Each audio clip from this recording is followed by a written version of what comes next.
changed different now, got the cheat code. A lot of y'all just watching, you ain't got the cheat code. Can't stay the same, yeah, you gotta switch it up. Can't stay the same, yeah, you gotta switch it up. Game changed different now, got the cheat.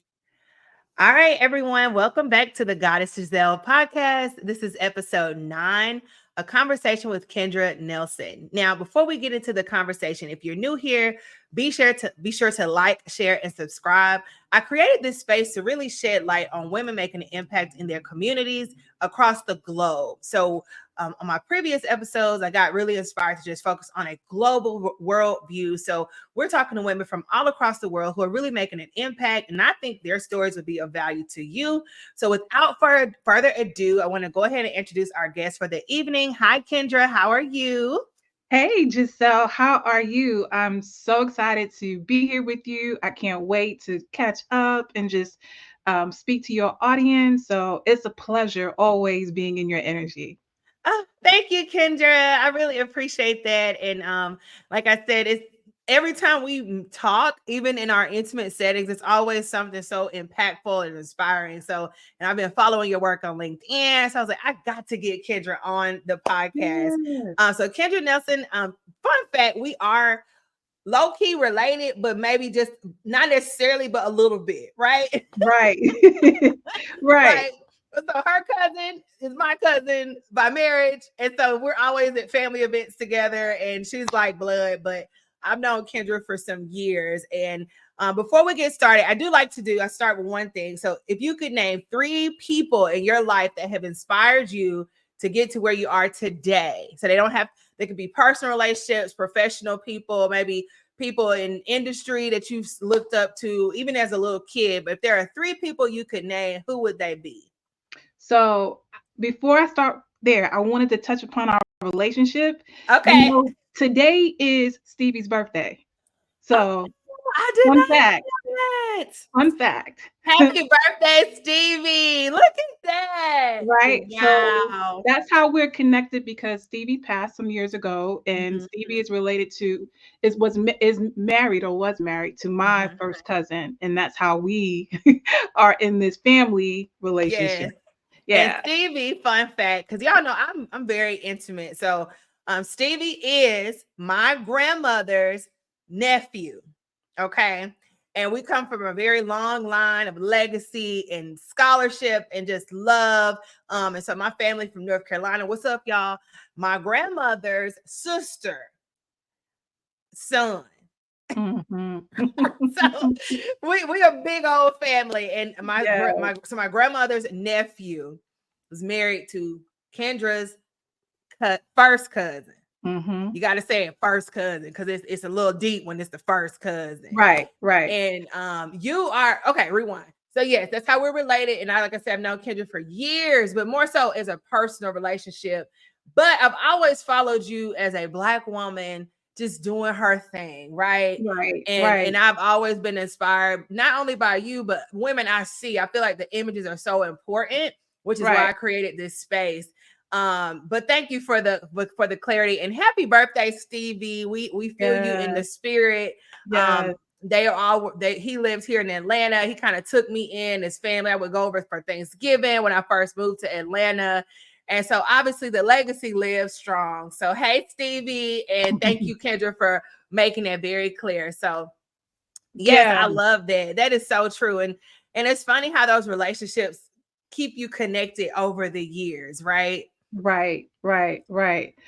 So with that being said, I'm going to name my 3, starting with Stevie's wife, Yolanda Strayhorn. So she's my first cousin, but she's like a big sister to me. I've looked up to her since I could remember, right? And I've watched her raise her family, raise her kids. I watched her grind and hustle to get her college degree from Spelman to her master's degree to being this role where she is right now in public library services. I think that's what it is. No, I might be wrong on that. But I just watch her grind. Right. So this is a woman that even persevered through the loss of her husband. And times I don't know how she made it or how she still makes it. Mhm. But she's the person, she's one of my people of inspiration. My very first person of inspiration next, well obviously for is my mom. She's Mhm. another woman that I don't know how she made it. So at the age when she retired from working in the New York City hospitals and moved back to South Carolina, Mhm. she started her path in ministry. And Mm. so she became an ordained minister.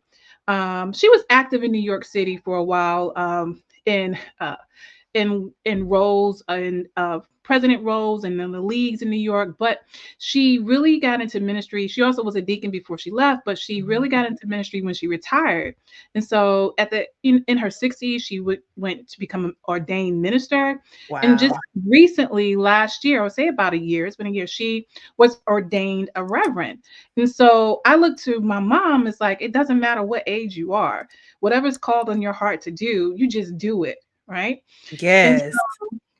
then and it's a family thing. I have a lot of people that I look up to and inspire and that inspire me, but Mhm. I start with family because that's my foundation. And Yeah. so the last person is my dad. I Mhm. call him the hardest working man, retired man in America, right?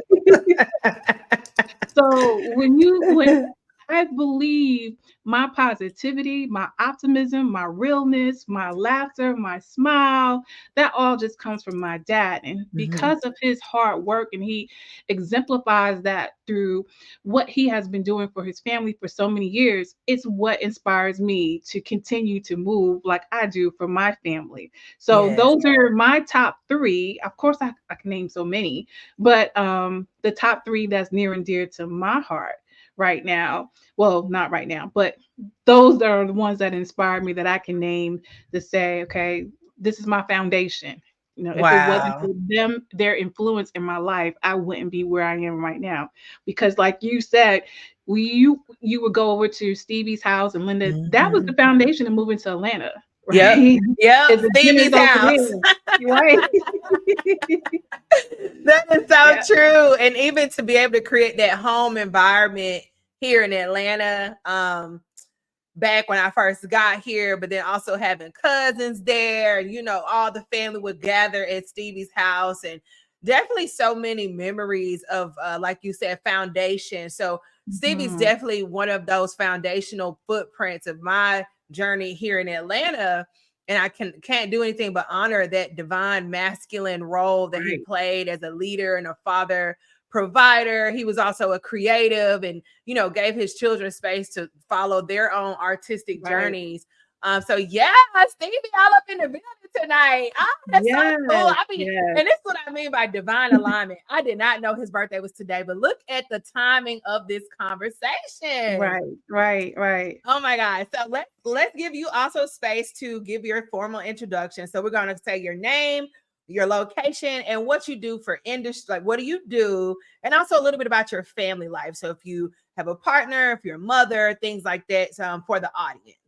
Okay, awesome. So I'm Kendra Nelson, and I am the CEO and founder of Simply Find Your Way, and I am a business coach and AI strategy. I serve mid-career professionals. So if you've been in the corporate space in your career for 8 plus 10 years, I help you figure out how to use AI to get back time so that you can also up level in your career, but mostly future proof your career by starting your own business, right? And so I use AI strategies to show you where you can get back time to do that. And I help you be able to courageously work into your purpose and your gift because there is no future proofing your career with a job, right? Mm. You're like, I can tell you that from experience, honey. And I want to dive into that just a smidge, but I love the perspective. Okay, keep going, keep going. And we Yeah, asked your family life. So yeah. mom, partner, anything like that.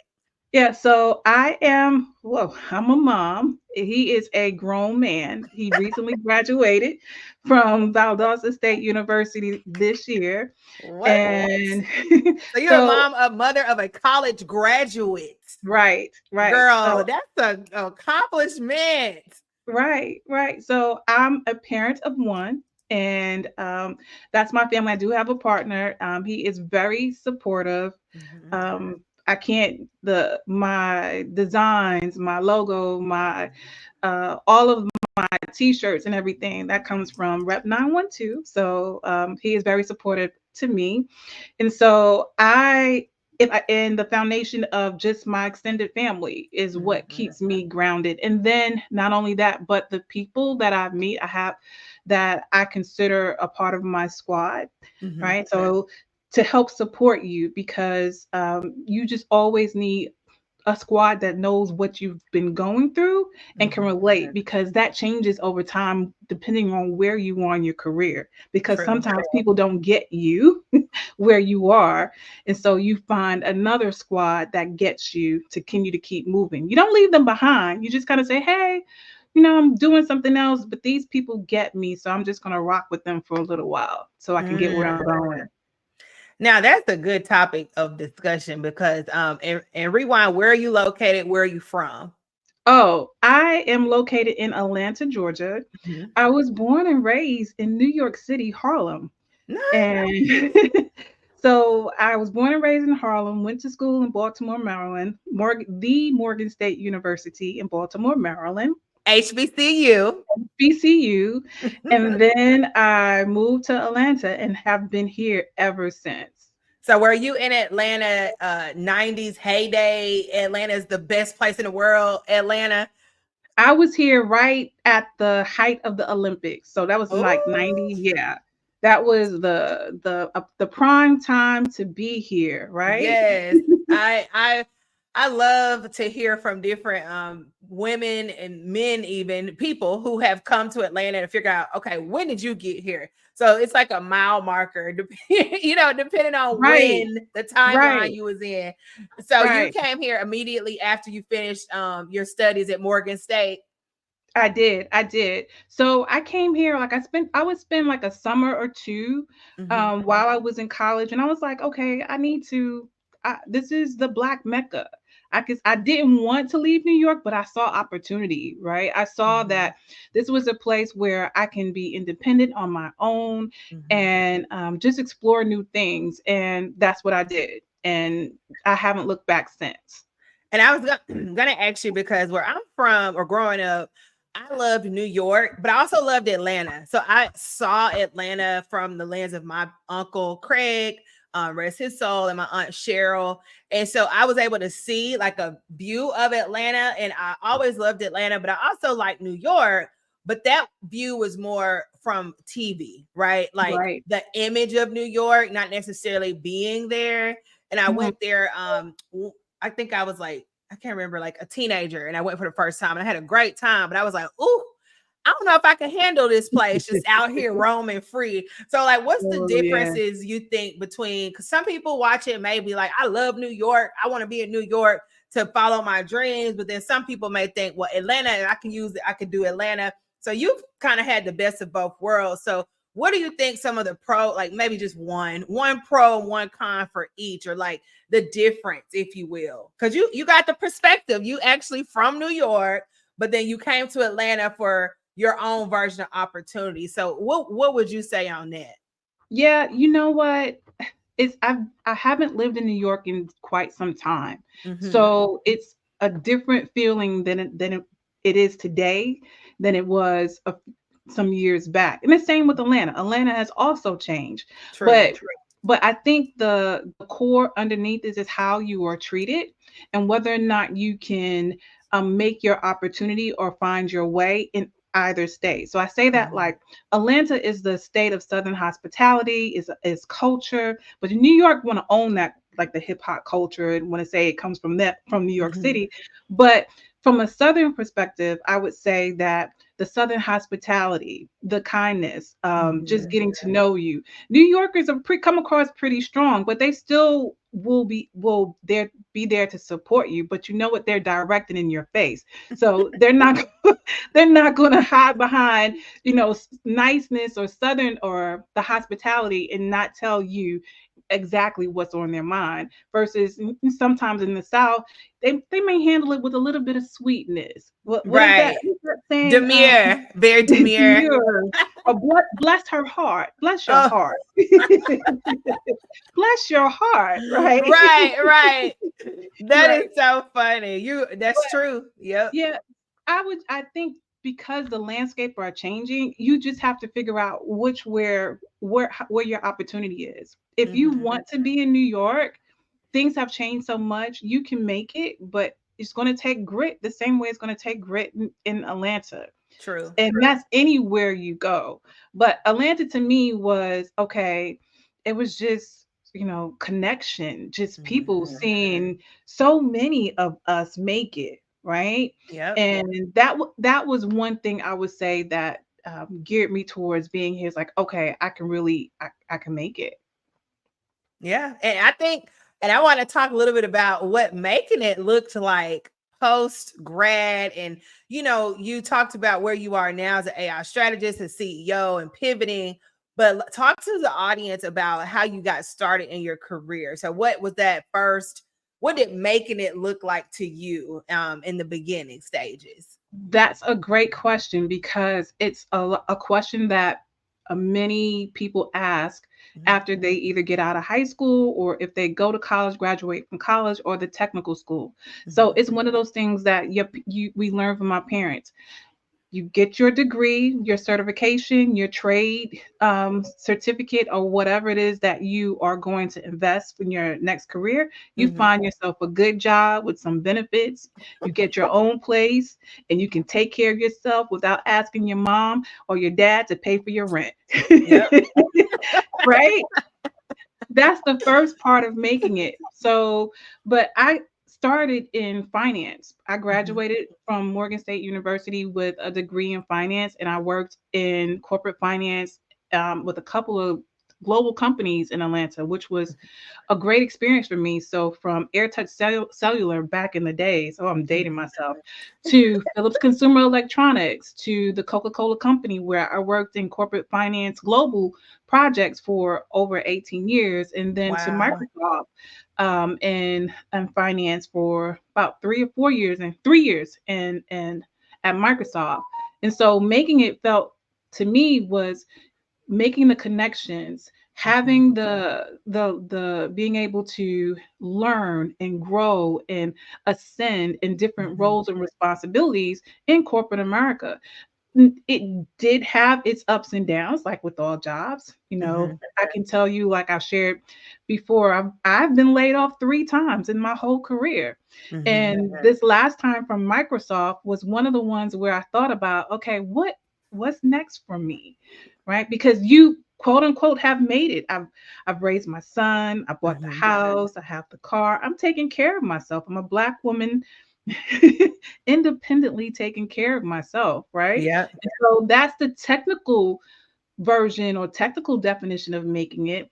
But to me now, making it is really, what is your soul inspires you to do for Yep. you to make your impact in the world, to use Mhm. the gifts that you were innately given to you, plus what you've learned over your years of experience. And experience can be shortened to 1 year, 2 year, but it's your knowledge that you're taking, and you're leveraging that to make your footprint in the world. Mhm. To me, that's making it. Of course, the financial gain is great, but people that have all the money in the world can be the most miserable people, right? Right.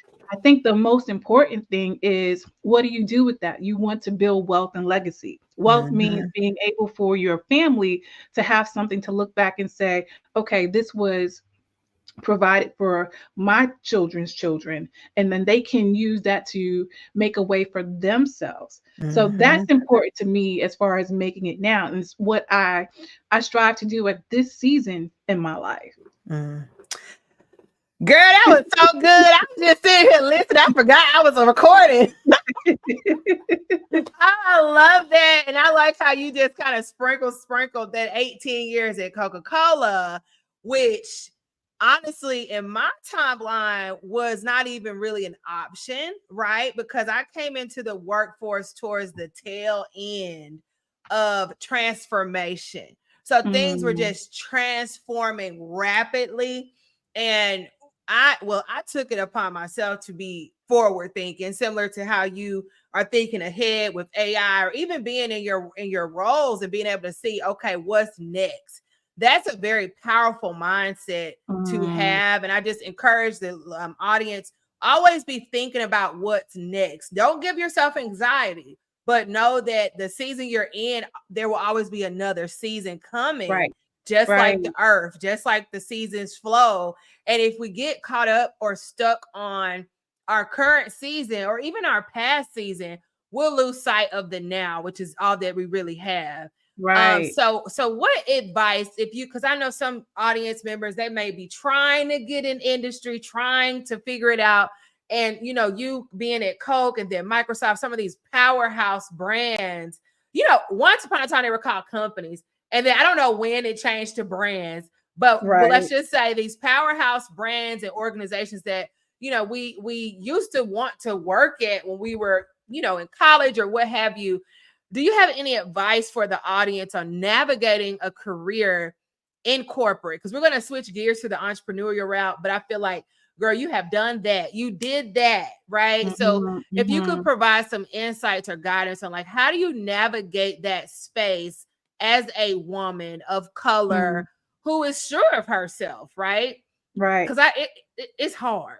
Right. It's hard in general. So Right. what can you provide for like just a little woosah? Right. So I would say it is very hard, right? Mhm, Because you want to develop, you want to grow, you want to make it in these powerful brands. But one of mhm, the things that I especially like to share with aspiring professionals in corporate, when you are thinking about working for your company, depending on what department it is, go in there being a problem solver, right? So, what that means is thinking two steps ahead of what the problem is and what you will do to help solve it. So, you're not looking at it, oh, I'm gonna go work at Microsoft, I'm gonna go work at Coke because these are these powerhouse brands. They mhm, need to hire you because they have a problem right now. And they're mhm, looking for you not to come in and be you are ecstatic to be there, but they're wanting your expertise because don't get it twisted. You have expertise. You may mhm, not be showing that expertise on your resume. You may not be showing that expertise in your interview. So the way you do that is you think about, what problem am I solving? How can I leverage or not be creative, but figure out what is it, ask the questions that show that you are inquisitive, curious, and you are understanding and know what the problem is or that they're trying to solve. That's through your research in the company, not just the brand, but just mhm, to deeply research, having those informational interviews through your LinkedIn, but mhm, also positioning yourself with confidence, not the fake it till you make it, but authentically being you. And that will be kind of challenging at sometimes. I can go mhm, on for that, but just but just making sure that you have that mindset that you have to solve the problem, and that you also want to provide great client experience, right? So you want to have be a connector, be able to have the relationship, be a good communicator, so mhm. that once you know what the problem is, you can communicate it how you're going to solve it. Mm. Thank you so much for that. That's priceless. And it sounds like a lot of those are really soft skills, right? So those are things that are innate that you can develop through exercising that muscle. So if you're afraid to reach out to people, because I really haven't been afraid, but it does get kind of nerve wracking because you might deal with rejection. They could say Mm, no, they could ignore, but that's just a part of the process. I think, that like, is. it just makes you stronger. Like That Kanye is. said, what don't kill you make you stronger. And then eventually someone will say yes, or there will be a door, even if it's just a little crack, but it'll open up so that you can kind of walk through and make your way through that door. Right, right. And disconnect yourself from the job or the Mhm, career. That's just one part of one aspect of what you do. That's not your whole identity.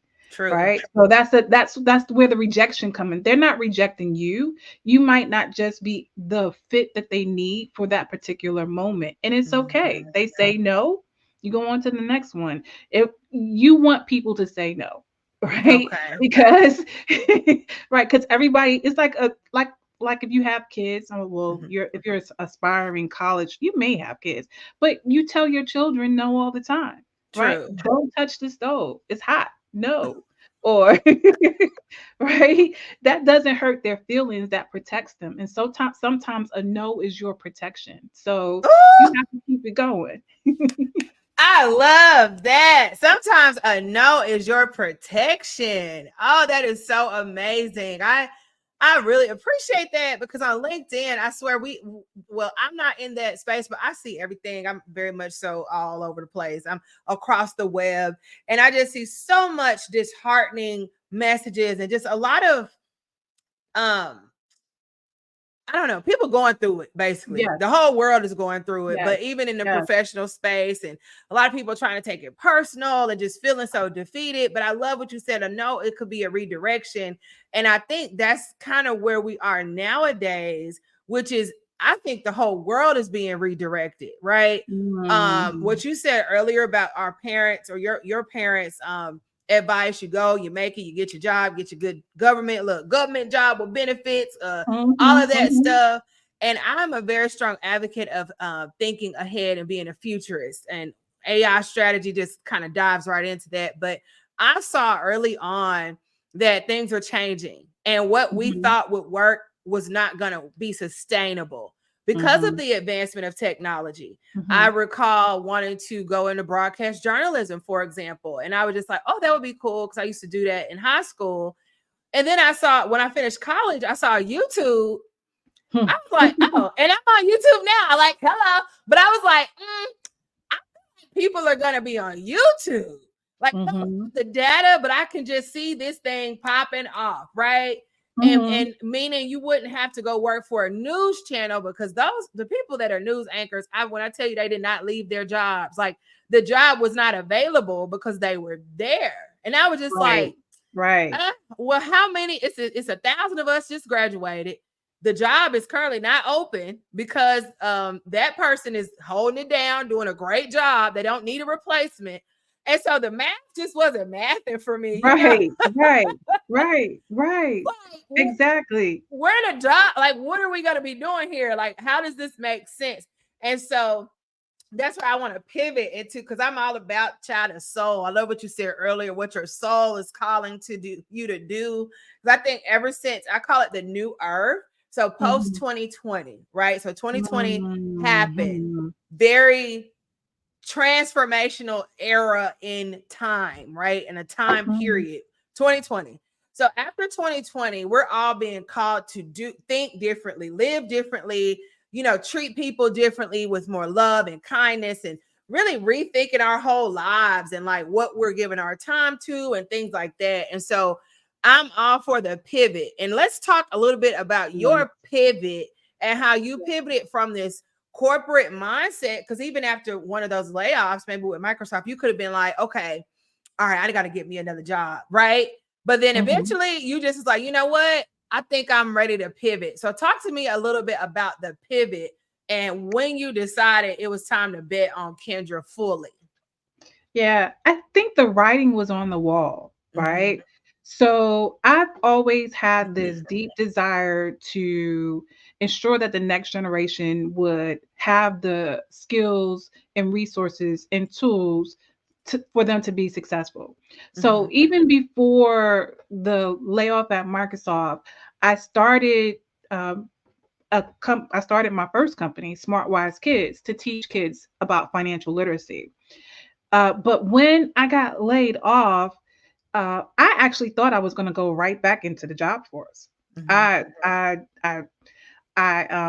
took all the steps. I was making the plans to interview. I actually had an interview like within was it 2, 3 weeks of my layoff, Mhm. and something just didn't sit right with me. And it was more of, okay, Kendra, that question about what's next? What am I going to do? What can I do? And it actually started from me. A couple of things that we as Black women sometimes do or do not do is go to therapy, right? To go to therapy. And I had a therapist who would help me walk through the things that I was going through, because I was also going through a lot of life changes. So my personal life changes I was going through at that time, as well as being a secondary caregiver for my mother's twin sister who has Alzheimer's. And so her disease was progressing. And so being the support for my mom and being the support for my aunt, I needed flexibility. I needed space to be able to build something where it provided me with the flexibility to support the changes that were going on in my life. And so, and also it was a thing about, okay, when I realized that when I left Microsoft or left these companies, that all the years where I sold, and the word is sold because it's your genius, it's your skills, and you created programs, you created projects, you were successful. That is not my IP. That's the company's IP, right? It is. And so it was like, okay, it was my turn to use what I've done for my own self, my IP. Now, the journey is never easy, and it's challenging as an entrepreneur, because I had the corporate mindset. I was working my business at early on like I was in corporate, meaning corporate did have hours where I would work all hours of the day, all hours of the night, trying to get things done, and not feeling the flexibility and ease that I thought would come with entrepreneurship. So I was working in my business like I was working in corporate, like I was in the beginning. That's what it was. And then it became a cycle of stress. Right? But the pivot for me was that I needed to do what was good in my spirit, what was good for me to be impactful. The pivot for me was saying, we have an abundant life here on earth, which is true. And each phase that we go through is a season, right? The seasons change. But why should you go through this next season not thinking about living with joy, living with flow, living with ease? And so from that point on, I went through several cycles of change, of getting to know who I am, getting to understand this what the very thing that I'm sharing with you now, and also getting to understanding about my finances, right? Because you think about, well, how do you do that? Okay, it does take. I made some choices that some people may not do, may not have done, right, with their finances. But I was okay with that because I know what's greater, and I know the work that I'm doing to build the business, and what am I doing for that is going to pay off. And I'm not knocking the corporate way, because even now, as I am building my business, I call it a W-2 investor, because sometimes you need that security. I wouldn't call it security. You need that cushion, so that you can take care of the things that need to be taken care of, so you can have that freedom and flexibility to create. Because I believe we were born to create. We were born to do things and create and be unique with our gifts. And so when we have a lot of stress and the pressure of the finances, that limits our creativity. So it's okay to get an investor to help you through some, dry spots or dry spells, whatever it is. You do what it takes. And you do that so you can. So I did it so I can follow what I wanted to do for myself. And I tell the story about how AI saved me. And I tell you, it's a funny story, because when you come of a certain age as a woman, you go through different phases in your life, right? You may not. I don't think you're there yet, Gigi, but I'm somewhere. I am somewhere. Okay. That's funny you say that. I asked my AI recently. I was like, do women go through changes as they age? Like, yes, I am going through some changes. So thank you for acknowledging that. Yeah. Yes. So I was going through serious brain fog, Mhm. serious brain fog. Like, what the heck was going on? Like, I know I'm smart. I Yeah. know I can do things. So AI came into the space really to save me, okay, to put my words together, to help me Mhm. brainstorm. It helped me. Like I said, I had a job interview 3 weeks after I left the company, Mhm. and I used AI to help create my resume. And at that time, I didn't know what I know now, but it didn't help me with my interview, but it helped me get my thoughts together for my resume because that's what I was doing my resume, doing my cover letters, because it was very early on in 2023. Mhm. But as I began to use it on a daily basis, I use it every day. I've Mhm. gotten to learn, and by taking classes and going to different programs, you're learning more and more how it can really be a assistant of support Yep. to you. And some people say, well, no, I don't want to use AI because I'm going to sound like a robot. But here's the thing. If AI is trained on our data, which is a mass amount of data all over the internet, these are humans' words. This is Mhm. human what humans have written. It's how we have spoken. So is it really a robot, or is it just how we speak? Yep. That's Right? true. You're Right. right. So, it's sometimes it's one of those things where now there are people that use it and take it word for word and don't even think about it. I don't agree with that. I think that Mhm. you have to take your time to validate what you get from the system because it is computer, Mhm. it has its faults. You have to learn how to figure out how to get the best information, quality information.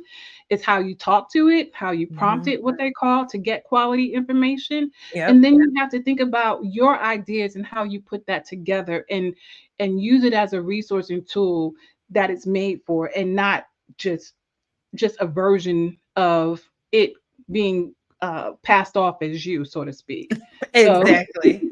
No, right. I think, man, when I say I wholeheartedly agree, and it's so nice to hear that you were able to acknowledge even an area of opportunity, right? Let me use corporate jargon. So you did a SWOT analysis, if you will, and you found a weakness or area where you could grow in, which was, the brain fog. And then you took that. See, that's the problem solver mentality, right? You didn't go Mhm. into victimhood or feel like the world was like woe is me, because that is an option, right? You could have went to Right. medicine, you could have started getting on pills, just all kind of other options for your own destiny, but instead you took that power, you used the power that you have within you, which is also the God within you, goddess Mhm. within you, hence the All Goddess right. Giselle podcast, period. All right. And Yes. you empowered yourself to be able to create a solution. And so I think that when we hear those kind of conversations about AI and strategy, and I would love to talk a little bit more about your take on some of the new advancements, but I do, I'm a huge advocate for AI, and similar to you, Kendra, when it was so funny, like I was just chilling with my husband, and one day I got the code. So I'm very in tune with the metaphysical, the Mhm. divine. So Mhm. I got the code. Spirit said, y'all need to be using AI every single day. Like you don't Mm. need to be using it like passively. Like you need to get Mhm. aggressive with your approach to using Mhm. AI. Mhm. I got this food in the refrigerator. What should I make for meals? What's the easiest way to do Right. this? How often should I do this? Is it safe to walk on a treadmill without shoes? Like every question you would ask your mom and dad growing up, now you can ask your AI. I call her my AI assistant because it is Mhm. an assistant. And I even saw on LinkedIn, and this girl was talking to her AI in her voice. And she was like, okay, girl, you ate that. And then the AI was like, yes, girl, I'm so glad you loved it. Like it That's was, right. it was speaking in her tone. And Right. honestly, I feel like no, this is so we're almost a year into the introduction of Chat GPT, this modernized whatever. Honestly, if you're not using AI, you are behind, Right. already behind the curve. Like if Right. you're afraid of it, fear is not welcome in this new world that we are trying to adapt to, right? Right. Right. It's just And that not. and that is why I support and I coach women mainly women, but career Mhm. professional, to use it for that very reason. Mm. Because if you are a career professional that is contemplating whether or not you should start this business or whether or not you want to level up, you feel that you don't have the time to do so. And Mhm. time is the only thing that we don't have control over because we can't get it back. But if True. you have a tool like an AI tool, and this is just really, and I'll just give this a quick example. Say, for Mhm. instance, you want to learn something. You mentioned YouTube earlier, right? Mhm. So YouTube is the stage where most people go to learn just about everything, right? And so you can spend hours upon hours just in one sitting, just watching YouTube videos.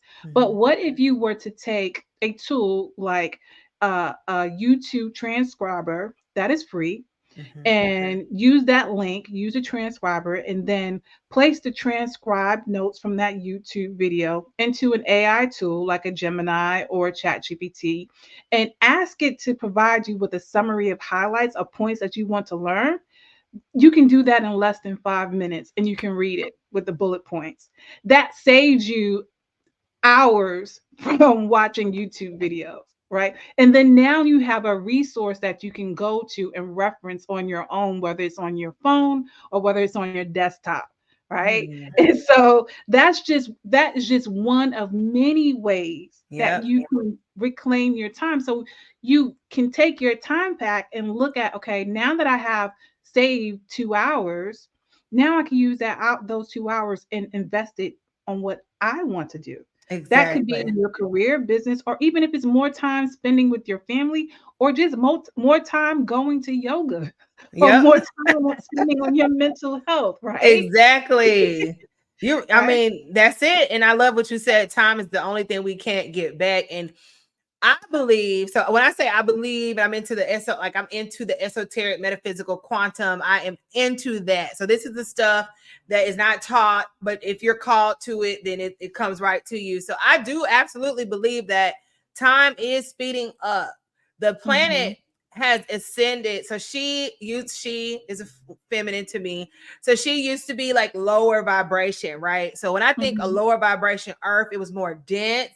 We're doing more partying and drinking and just this mindless behavior, and Mm-hmm. not just partying and drinking, but like being very complacent in our being and our existence on earth, because we were Mm-hmm. rooted in our root chakra, which is our like lower self. It's like the red, and it's not Mm-hmm. necessarily good or bad, but it's just that's just how it was, right? So Mm-hmm. that's where that mantra of go to work, get your bills paid, like very base level living. But then Mm-hmm. in 2020, out of nowhere, everybody just started slowly waking up. Like, what is going on? I Yeah. need my soul to be out. I want to do more Yes. with my life. I want to be Yes. big. And that's when the heart chakra, so the heart space has now opened up on the planet, on the earth. And so Yes. now we, I as love people that. on the earth, we have now been called to open up our hearts a little bit. That's why I Mm. believe there were so many love shows and people were, like they like we had the different YouTubers, I won't name any names, that made like love and dating like this mainstream topic, because Mm-hmm. love was now being coming to the stage. It's kind of like the Emerald City on the Wiz. Mm-hmm. Emerald is Mm-hmm. green. They did all of that. They got through so much, and they finally got to the Emerald City where everything was just so amazing, right? And so I Mm-hmm. think now, this timeline we're in now, our soul is being called to the stage. Before, it was maybe our root, like, okay, you gotta survive.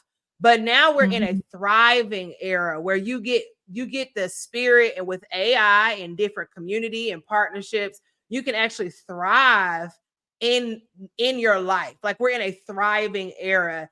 And so I want to talk a little bit about how you thrive in your family life, because on this podcast I do like to get a little personal, because I feel like women, especially us, we did the work thing, right? We can wear that hat, take it off, take it on, but I would love to see more of us getting properly loved, being able to nurture and be with your family, like your kids or Mhm, your pets or mhm, whoever is your why, right? Like that's the reason why we're doing it. It's not really in vain.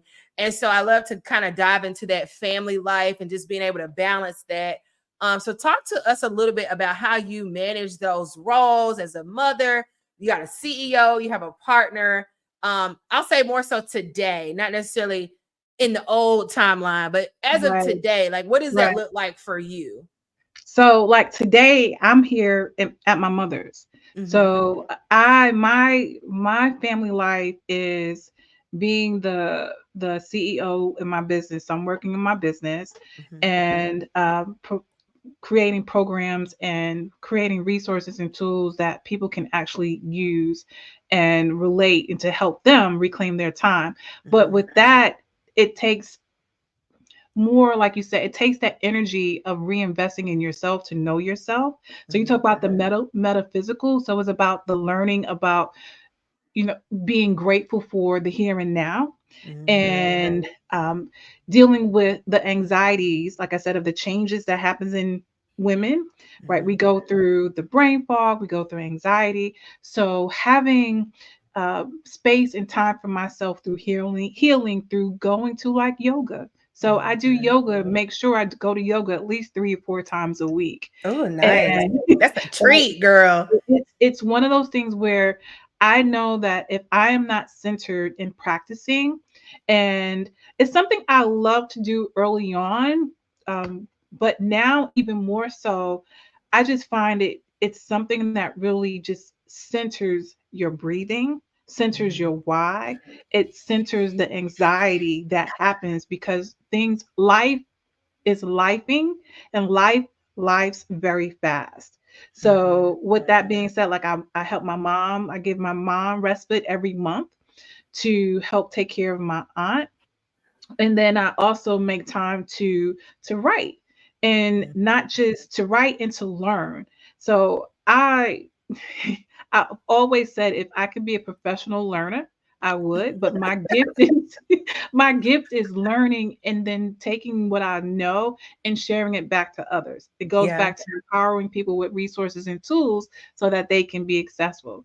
So my family life is spent on weekends with learning and then spending time with my boo.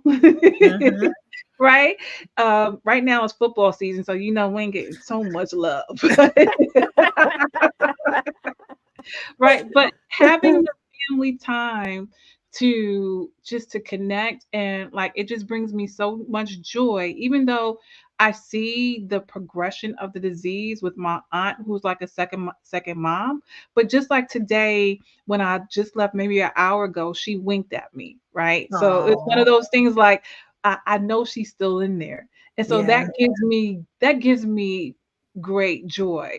There's no such thing as balance because it's about being present in the moment. And when Mm, you can relieve the anxiety of thinking about the past, because the past is when you start thinking about things and you may get depressed. And when you start thinking mhm. about the future brings on anxiety because it's the what ifs. But if Yep. you really pay attention and be grateful for the gift of the now, the opportunities will open for the future. And so that's what I'm grounding myself in every day. Mhm. um, I think I cannot say more. No, what I was about to say is that I can also say that what has helped me this last year alone is can't say it, holistic medicine, right? Mm, So mhm. holistic therapy, a holistic doctor. I have a great holistic doctor, who is a certified board physician. And she decided to go through this path of years through holistic medicine. And Mhm. it feels like a pleasure when you can walk into a doctor's office and they are excited to greet you with smiles and genuinely want to know how you're doing and what ways that they can help you. And that's something that I've never had all the years of going to the doctor. Yeah. But just having the healing center is what it's called, just as another source for me um, during especially these last few months, has been Mhm. amazing. So learning how to to manage, not Mhm. necessarily balance, but know that life is going to life. And Mhm. then getting your mind right on how you handle those thoughts is what you really have control over. And some things you don't have control over is the things that you have to put a pause and just refocus on being thankful for where you are right now. Mm. Okay, that was so nice. It reminds me of the song that started playing in my head. You won't break my soul. That's You right. won't break my soul. Like, and I love Beyonce. She always pops up, period. But like, yes, don't let this world break your soul because it Right. will try. And all you have to do is be faithful and steadfast in the word. All words really that are empowering can truly uplift your soul. And I love that you're in holistic medicine, girl. I'm gonna have to get the info offline. And that really aligns with what I was saying about the new earth. Like, we're looking at medicine different, health Mhm. different, food Mhm. different, relationships. Like, the earth is detoxing herself. And so if you're Mhm. not willing to detox with her, then it's just going to be harder for you, and so therapy, I love that. I also went through therapy when my grandmother transitioned, and that Mhm. was a transformative time for me as well. And really just having that space to get to know yourself, guys. I Mhm. really want to can't stress enough that authenticity is now the key to the new earth. Like, your true self is what's going to really help you create that dream life, live that life goal, like make that Mhm. impact. But it's easier said than done, right? Mhm. But with platforms like this, I mean, this is a safe space. And then you have Right. so many different online communities where you can see people really just being themselves and Right. being successful at it, right? Mhm. Like, if you go on TikTok, you'll see somebody counting, like they could be counting color pencils or using color pencils and just coloring, and it'll garner so much attention because they're really just being themselves. Right.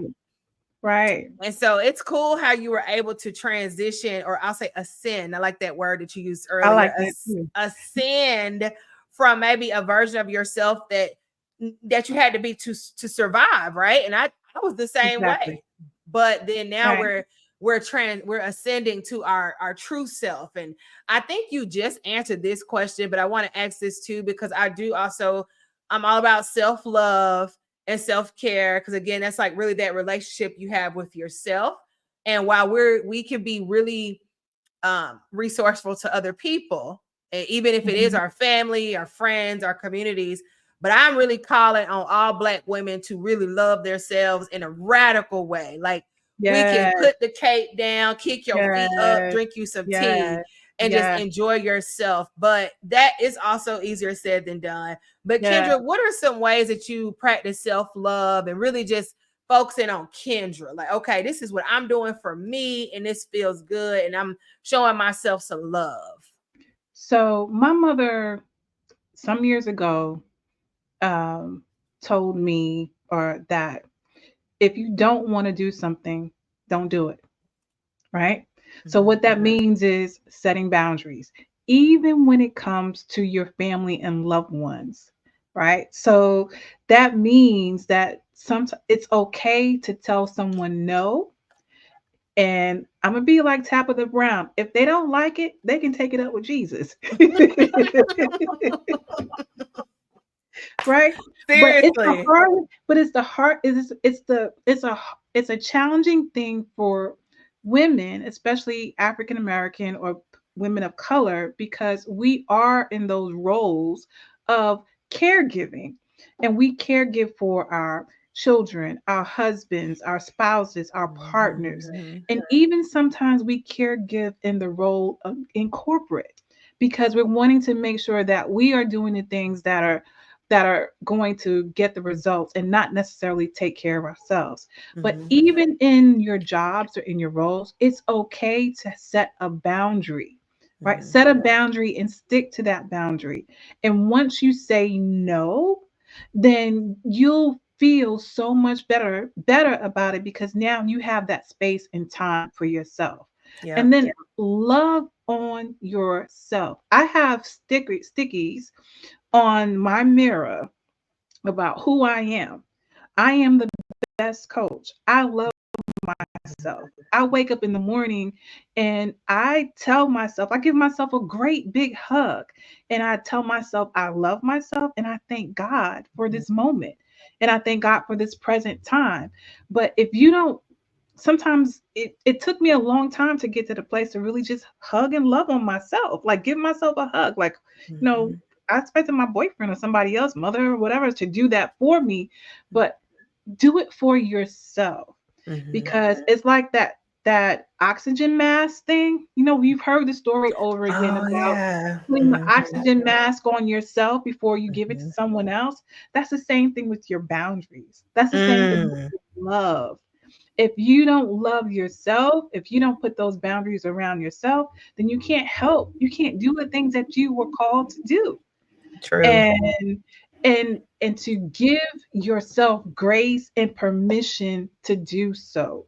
And that's something that's challenging for us to do, is giving ourselves permission. Like, did I really give myself permission to say yes to yourself?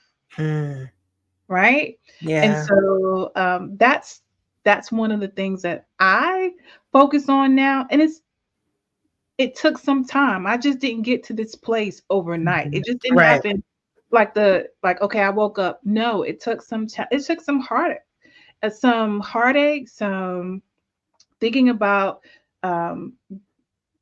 in all transparency, like I was in the people pleasers club, right? I probably was the president at some time. But what I learned from being a people pleaser is that it really hurts myself more than it helps somebody else. True. And what that means is I'm giving somebody else the okay to treat me in a way that I don't want to be treated. True. And so that boundary that I set is saying that it's okay for me to set that boundary and for myself to be treated as such, and not have to worry about or think about how the other person is going to take that. And so learning about that about myself has been a journey, and to be in this space and being in it right now, it's what I can say, the word I'm looking for besides relief, is joyful. It's living. It's thriving.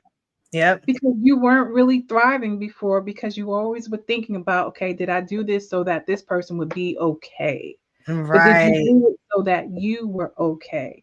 Going back to my mother's words, if you don't want to do it, then don't do it. Then don't do it. Just don't do it. And Kendra, I have to admit some transparency too. Like, I was a people pleaser, but I don't think I was pretty obvious with it, honestly, because I just have a personality where I just have a lot of empathy for humanity, right? Like a Mother Teresa personality. And when people found out, oh, they got as much as they could from me, right? Whether it's my energy, my thoughts, my look, whatever. Like, it's not even money. It's like energy. Like, if I answer the phone, or if I give you a helping hand anyway, the point is that you can be taken advantage of, and which I definitely was before I got married. Now, when I got married, my whole life changed for the better. Hallelujah. Okay, God sent me a husband to protect. I know that's right. And provide. So I kind of went out the window when I got married. I will be honest, but I waited for him. He was like my first boyfriend, and then we got married. And it was hard at first because I was personally scared. But you know what it was? I actually felt guilty for no longer pleasing people.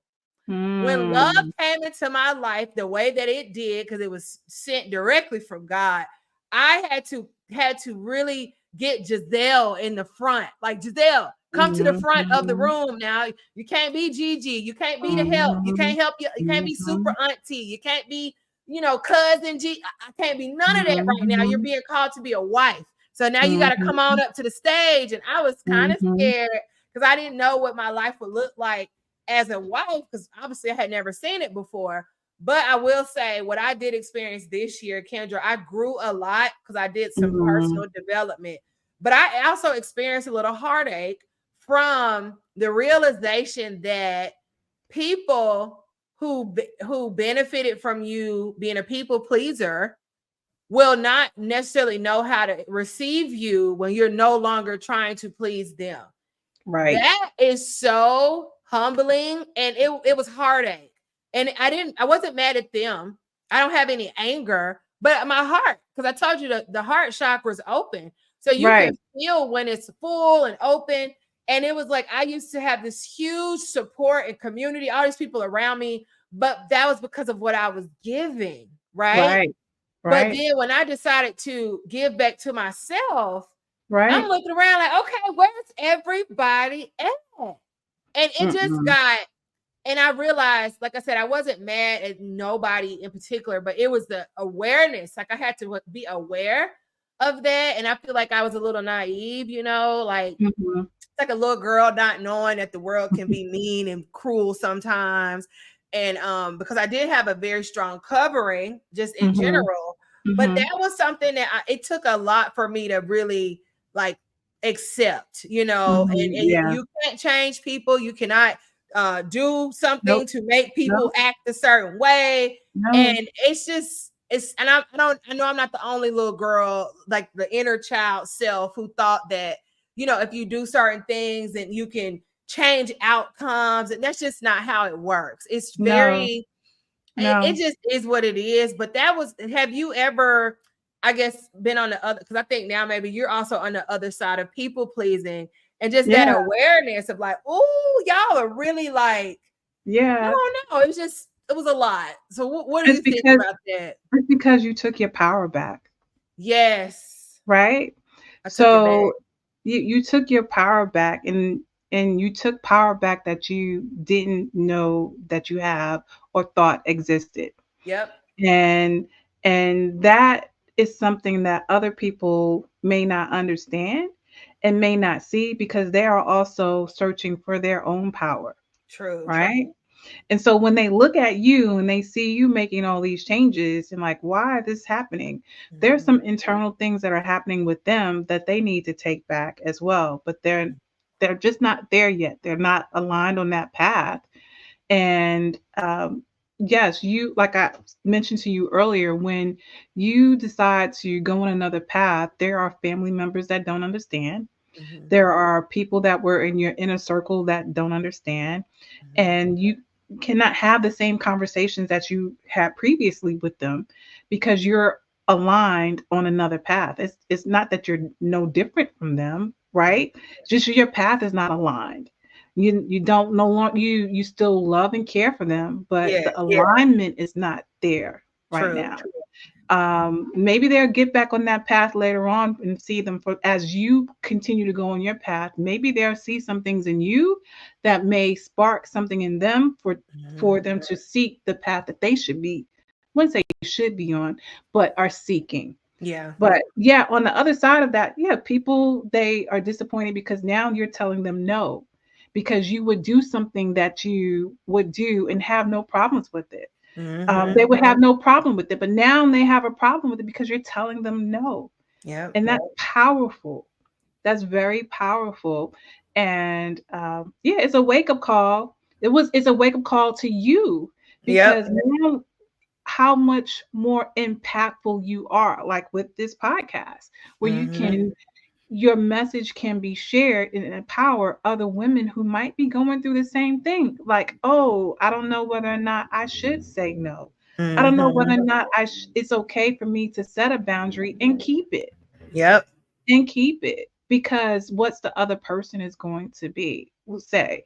It's all about the reframe in our minds. Yep. And we don't know we don't know we have no control of other people what their thoughts are, only ours. Mm-mm. There's no True. need and there's no need for their thoughts to take up space in our head. More to do. We got so much work to do. We do. And that's why you said earlier, get you some AI, girl. You better ask your chat GPT if you got a question. Ask Let them, me tell get the you, answer, and keep it moving. if people need to get on board very quickly because I have done things, I've shown clients things that they can do with AI that simply just amazes them, from time saving to creating, from learning. You talk about YouTube, you can Mhm. even learn from AI. If Yeah. you talk about faking it till you make it, you know that term, fake it till you make it, when you get a job or something like that. Mhm. People like fake it till you make it. You don't have to fake it anymore. Go Right. use ChatGPT or any AI tool and learn. And then test yourself. Exactly. Then create a quiz and test yourself. Oh wow. Look, that's free game. See, we can't get them too much now because simply find your way. Y'all can book a session, okay? And I want to ask you real quick before we leave, because oh my God, I feel like I could talk to you all day. But you talked a little bit about how we're talking about the new business and this new mindset. We're talking about AI, which I'm excited about AI. I think it's gonna just change the world in a good way. And what are your predictions for the future of work, the future of entrepreneurship? I read an article, don't quote me, but it said that in the future, you're going to really just have solopreneurs and AI, right? Like people like you, people like me, and AI. That is going to be the dynamic duo of the future of work. So, what are your predictions looking ahead? Because I'm kind of excited about the space that you're in. And also, before we get to that, I want to also admire and shout out you for the part of how you studied finance. And then I see you on LinkedIn. You like, girl, what you finna say? I didn't know you were seeing. I be seeing everything now. And I see you on LinkedIn at these really top tier conferences and getaways. And I'm talking about state of the art empowerment coaching conferences, baby. This is not little.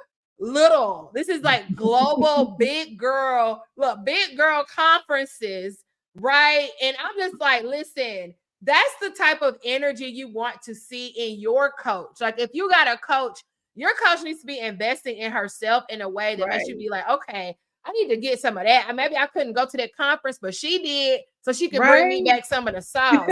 So like, yes, and that aligns with finance. So value, right? That the career that you held now turns into you knowing where to put your money at or money in so that you can invest in yourself and then bring back that knowledge and expertise to your business. Exactly. Girl, you doing that. So exactly. Don't sleep on Kendra Nelson, the AI strategist, honey, because when I'm talking about big girl conferences, these are the big girl conferences and these beautiful exotic places. But actually, so those are like high level women loving themselves, right? Yes. And it's just, I love myself. I'm going to pay and I'm going to make sure I have a great experience. So twofold. One, I just commented on that. So you could just like, if you have a comment, and then two, your predictions for the future of work, because we are getting excited because we are in a new era and AI ain't going nowhere. So what are your predictions of work and encouraging women to invest in yourself right now so that you can make sure you position yourself for greatness? Yeah. So let me talk about the latter question first. Okay. So I would say to this, I have a proprietary framework called RISE. And RISE is, the R is to reclaim and recall who you are. Meaning, I shared before in here about your expertise, your knowledge, and it doesn't matter the time, whether it's been a year, 3 months, 6 months, 20 years, but remember and recall who you are and what those accomplishments that you've done before and problem solve. So you have what it takes to learn something new. So recall and remember who you are. And when you think about the conferences and the things that Giselle shared, it's about investing in yourself. Right? Yeah. Taking the time to invest in your learning, investing in your health, the yoga, the walks in the park, the holistic doctors, medicine, the therapy, investing in yourself to prepare you for that next level. And then the S in it is your strategy. A vision without a plan is just a dream. Right? So you have to have a strategy, a plan, a roadmap on how to get there. And then lastly is the empowerment. So empowering to set those boundaries, to say no, to empower yourself as you say no, you also are empowering others, right? So you need to rise. And with rising, you will be able to be impactful, be joyful, be thriving, and have that heart energy that Giselle's talked about being extended to not just to you, but to others around you. So where do I see AI in the future? It is a tool that will be used in the future that will be able to automate and be able to help us do things quickly and faster. And the technology is moving at the speed of light. I do think that the cautiousness for me is making sure that people of color are able to leverage it. Right. Yeah. Because if we don't leverage it, we will be left behind. Yeah. And so, and that is an economic impact on our communities and on the jobs that are going to be built, not just with the technology, but there are jobs with technology that you can have. So those are the things that I see in the future that I want us to use a tool. I want us to be ethically using it, being able to be ensured that we comply with the rules, and also being able to have equality, have equity in the use of technology, so that communities won't be left behind. So the future is vast. The future is great, but it's just like, what is that? Can't remember off the top of my head. It'll come to me. That's that brain fog thing. I wish I had my AI to tap into. Well, I might be your AI. What we talking about, girl? I might be able to find it for you. You know what? I was about to say, it's just like the car industry, right? So, in Detroit, where it was the Motor City, all the jobs, the manufacturing jobs, and then it wasn't replaced, but new technology emerged. True. Right. And so with that, if people don't change, just like Blockbuster, if people don't change, you will be left behind. So you have to think about not riding a wave, but you want to think about, what are you going to learn so that you can grow and get ahead of. And also, what's important to us, mostly women of color or people, is legacy and wealth for our families. You can't build that if you don't know. That's true. Oh, thank you so much, Kendra, for that. I just admire the thought leadership with AI, even positioning yourself as a thought leader, because we're going to need more women like you taking a stand for AI, as opposed to living in a fear frequency and then getting left behind. And unfortunately, this is a global conversation. So although we're in Atlanta, we're in a, even me and you are kind of, related. We family, but there's a very large global conversation happening right now about AI technology. And, even the United States, there are some conversations that aren't happening, but they're happening across the globe. And with the advancement of AI and technology, we're able to reach people across continents. So we're thinking intercontinental brand strategy, intercontinental positioning for yourself, and so don't get left behind. If you need help, if you're trying to figure out where to start, if you just want to talk, Kendra Nelson is your girl. Especially, let's call out your target market again, just in case people are getting ahead. So who do you like to work with? So I work with mid-career professionals, so 8+ years, professionals that are in that what's next phase. Gotcha. Right? What do they want to do? What do they want to up-level their career? Do they want to start a business? What's next for me? Trying to figure out, decide. They're at a crossroads and want to pivot, but don't yet know how, because time is a roadblock. Because they have families, they have other things that there are responsibilities on their plate. But if they can get back time and reclaim some time so that they can invest in themselves with the use of AI, then they can make those decisions with ease. Yes. Well, thank you so much, Kendra. I really appreciate it. And let's let the people know how they can find you online. So we're going to go digital, or on social media, or Facebook, website, all of that.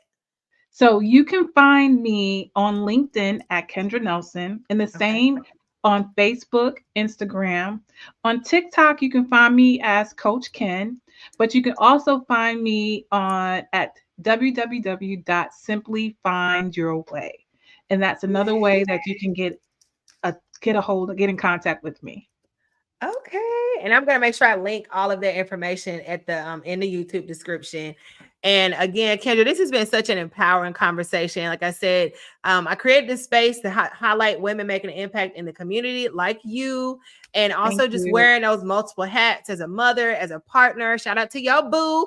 Thank you for the designs. Look, and just really showing that partnership because you can't do it alone. And it's even, it's just, you have a purpose that's so much bigger than yourself. So I want to encourage you, if you're watching this, to really think bigger and always dream big. And honestly, y'all, we're doing it. We out here doing it. We're doing it right now.